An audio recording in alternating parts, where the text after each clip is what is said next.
Welcome students to the second part of chapter number 4, that is History of Indian Arts. This video is presented by Ms. Grecienne Misquitta. The following images and information used in this video are taken from different internet websites. Well, students, let's revise all the things we learned in the previous video. We looked at the meaning of art and the two types of art, that is, visual arts and performing arts. We also looked at the two distinct traditions of art, that is, the folk art and classical art. We learnt what is the meaning of style in art. Then we looked at the Indian traditions of visual arts, which was divided into the folk style of paintings, where we looked at Varli painting and Chitrakathi. We also looked at the classical styles of painting, the miniature paintings in manuscripts, and the Western style of painting. Our learning objectives in today's video is sculptural art, the meaning, definition of sculptural art, the folk styles of sculptural art, the classical styles of sculptural art, Indian iconography, temple architecture, and the Islamic architecture. Well, students, let's look at the first topic of today, that is sculptural art. Sculptural art is referred to sculptures carved by man on rocks, stones, buildings, etc. Sculptures are three-dimensional, such as images, statues, pots, and objects with artistic embellishment. Embellishment means adding decorative details on objects, statues, rocks, etc. carved by man. For creating sculptures, either rock or metal or clay is used. Rock sculptures are made by carving. Metal sculptures are made with the help of molds, and clay sculptures are formed either directly with hands or by using molds. The entire temple of Kailas at Verul is a unique monolithic sculpture, which means that temple is carved out of a single rock. The lion capital of the Ashokan pillar found at Sarnath is the national emblem of India. Let's look at the first type of Indian tradition in sculptural art, that is, the folk styles of sculptural art. The sculptural art is also as ancient as the art of painting, dating back to the Stone Ages. Carving tools out of stone can said to be the beginning of sculptural art. The customs of making clay images for rituals has been prevalent in India since the Harappan times. It has continued till today in many regions like Bengal, Bihar, Gujarat, Rajasthan, etc. The Ganesha idols, mask of Gauri, bull figurines. Figurines are basically statues made for the festivals of Bailpola. Wooden memorial. Memorial is basically a statue or structure that is made to remind people of a person or an event. Veer gulls, that is memorial stones. The decorated clay storage bins, etc., are a few examples of the folk traditions of sculptural art. The second Indian tradition of sculptural art we are going to look at is the classical styles of sculptural art. The Harappan seals, stone and bronze statue tell us about the 5,000-year-old or even older traditions of the Indian tradition of sculptural art. It is said that the tradition of carving out stone sculptures of larger size began in the Mauryan period with the Ashokan pillar. The Sanchi stupa is usually a dome-shaped structure that is used as a Buddhist shrine, was erected in Emperor Ashoka's time.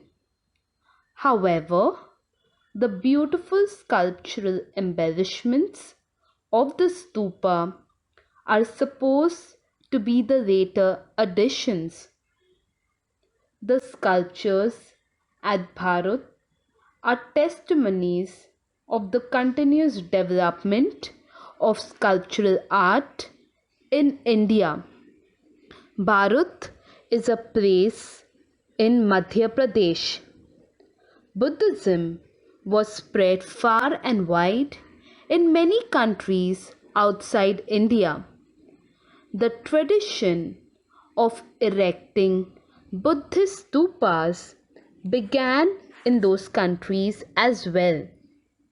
The stupa at Borobudur in Indonesia is the largest stupa in the world. It was built during the 8th-9th century CE. It was declared as a World Heritage Site in 1991. The next topic we are going to talk about is Indian iconography. Iconography basically means symbolic representation, especially the meanings attached to an image or images, etc. The Gandhara school of art came into being in the 2nd century BCE in Afghanistan and neighboring regions. It had Greek and Persian influence. From the 1st to the 3rd century CE, that is, during the Kushana period, this saw the rise of the Mathura school of art. The Mathura school laid the foundation of Indian iconography. Iconography is a branch of knowledge which includes everything about making of images of gods and goddesses. The Kushana kings made use of images of various deities on their coins. Deities are basically gods. During the period of the Gupta Empire, the iconographic rules were formulated and standards for sculptural art were set. The art of making bronze images was developed under the patronage of Chola kings during the 9th to the 13th century. Bronze idols of gods and goddesses like Shiva, Parvati, Nataraj, Lakshmi, Vishnu, etc. were made in this period. The next topic we are going to talk about is architecture and sculpture. Architecture and sculpture have two different meanings and are separate from each other. Architecture refers to the construction and designing of different buildings, whereas sculpture refers to a 3D or three-dimensional work of art. We are going to look at the union of architecture and sculpture in Indian architecture and sculptural art. There are a number of rock-cut caves in India. The tradition of rock-cut caves originated in India in the 3rd century BCE. Technically, the entire composition of a rock-cut cave represents a union of architecture and sculptural art.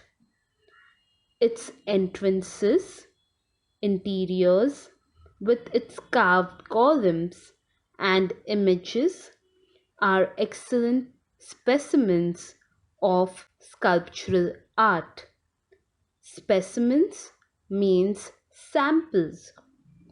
The paintings on the walls and ceilings have survived in some of the caves till today. The rock-cut caves at Ajanta and Verul in Maharashtra were declared as World Heritage in the year 1983. Let's talk about the temple architecture in India. The temple architecture in India began to develop around the 4th century CE during the Gupta period. The temples built at the beginning of the Gupta period had only the sanctum sanctorum, garbhagriha, and a veranda with 4 columns. Sanctum sanctorum or garbhagriha basically means the most holiest place or thing. The temple architecture in India had reached its peak by the 8th century CE. This is easily testified by the magnificent composition of the Kailash temple of Verul. By the medieval period, various styles of temple architecture had been developed in India. In this topic, we are going to talk about the different styles of temple architecture. The styles of temple architecture are identified by the style of the tower, which is known as the Shikhara, the Nagara style of North India, and the Dravida style of South India are the two principal styles of Indian temple architecture. A blend of these two styles is known as the Vesara style. The Bhumija style is seen in the state of Madhya Pradesh and the state of Maharashtra, which has a close resemblance to the Nagara style from the structural viewpoint. In the Bhumija style, series of miniature towers are arranged which become smaller towards the top of the temple. Hence, the tower appears to be continuously rising from the base of the temple to the top. Let's look at the next topic, that is the Hematpanti temples. The temples in Maharashtra, built in the 12th and 13th centuries, are known as the Hematpanti temples. Hematpanti temples or Hematpanti sculpture is an architectural style named after its founder, the Prime Minister of the Yadavas of Devagiri, Hematpant. The outer walls of Hematpanti temples are built in a star-shaped. In the star-shaped plan, the outer walls of the temple has a zigzag design. This results into an interesting effect of alternating light and shadow. The important characteristic of the Hematpanti temple is its masonry, which is also known as stonework. The walls are built without using any mortar or cement, but by locking the stones by using the technique of tenon and mortise joints. The Ambareshwar temple at Ambarnath near Mumbai, the Gondeshwar temple at Sinnar near Nasik, the Aunda Nagnath temple in the Hingori district are a few finest examples of the Hematpanti temple style. Their plan is star-shaped. The Hematpanti temples are found at several places in Maharashtra. Let's talk about another style of architecture, that is the Islamic architecture. In the medieval period, under the patronage of Muslim sultans and sultanates, many styles of architecture such as Persian, Central Asian, Arabic, and pre-Islamic native Indian styles were blended together, creating the Islamic architecture of India. Many beautiful buildings were created.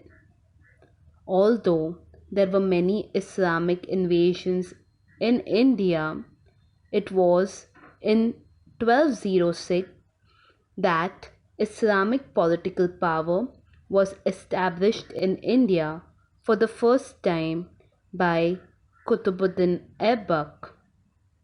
The Qutb Minar at Mehrauli near Delhi, the Taj Mahal at Agra, Gol Gumbaz at Bijapur in Karnataka are the world famous examples of the Islamic architecture of India. The next thing we are going to talk about is a world famous monument, that is the Qutb Minar. The construction of the building of the Qutb Minar started during the reign of Qutbuddin Aibak in the 12th century CE and was completed during the reign of Iltutmish, his successor, in the 13th century. The Qutb Minar is the highest minaret in the world. Minaret is basically a tall, thin tower near a mosque. It is 73 meters, that is 240 feet in height. The Qutb Minar serves the traditional purpose of being the place from which the faithful are called to prayer. An inscription on the tower also indicates that it served as a victory monument. The Qutb Minar has been damaged by lightning and earthquakes in the 14th and 15th centuries. Then the tower was rebuilt and repaired by the local rulers during that period. In the early 16th century, the Lodi ruler Sikandar undertook a very extensive restoration while expanding its top two tiers. The Qutb Minar complex of buildings has been declared as a World Heritage. We are going to now talk about a very famous monument known by all, that is the Taj Mahal. It is also known as one of the seven wonders of the world. India's most famous and widely recognized building, it is situated in the eastern part of the city of the southern bank of the Yamuna River. Agra Fort, also Red Fort, is also on the right bank of the Yamuna and is about 1 mile west of the Taj Mahal. The Taj Mahal is a finest example of Mughal architecture which has a blend of Indian, Persian and Islamic styles. Other attractions include the twin mosque buildings, lovely gardens and a museum. The Mughal Emperor Shah Jahan built the Taj Mahal in the memory of his queen Mumtaz Mahal. The Taj Mahal is looked upon as the example of the beauty of Islamic architecture in India. This world famous building has been declared as a World Heritage by UNESCO in 1983. Well, students, let's have a quick recap on all the things we learned in today's video.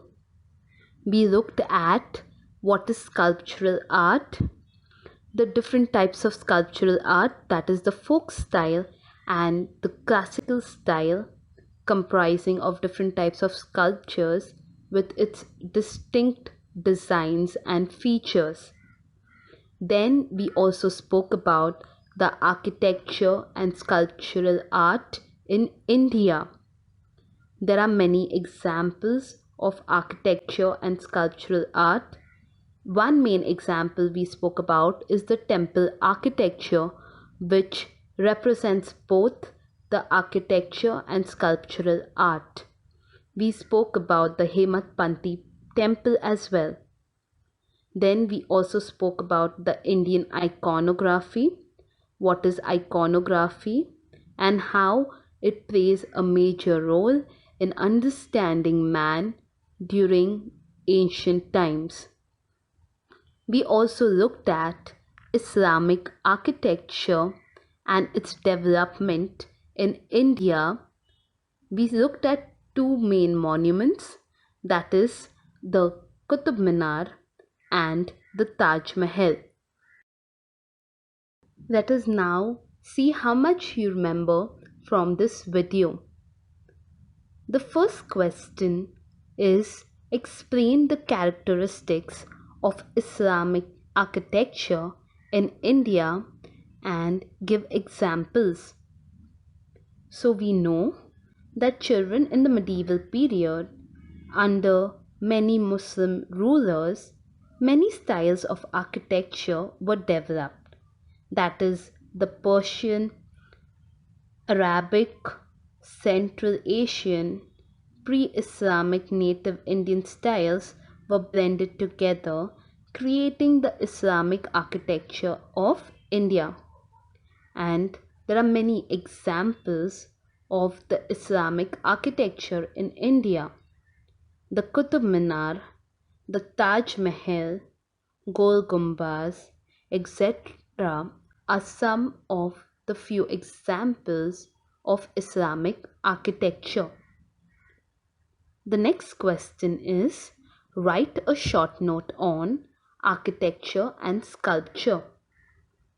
There are a number of rock cut caves in India.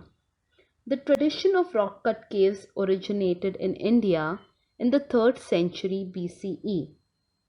The entire composition of a rock cut cave represents a union of architecture and sculptural art. Its entrances, interiors, with its carved columns and images, are excellent specimens of sculptural art. Thank you, students, and hope you enjoyed this video.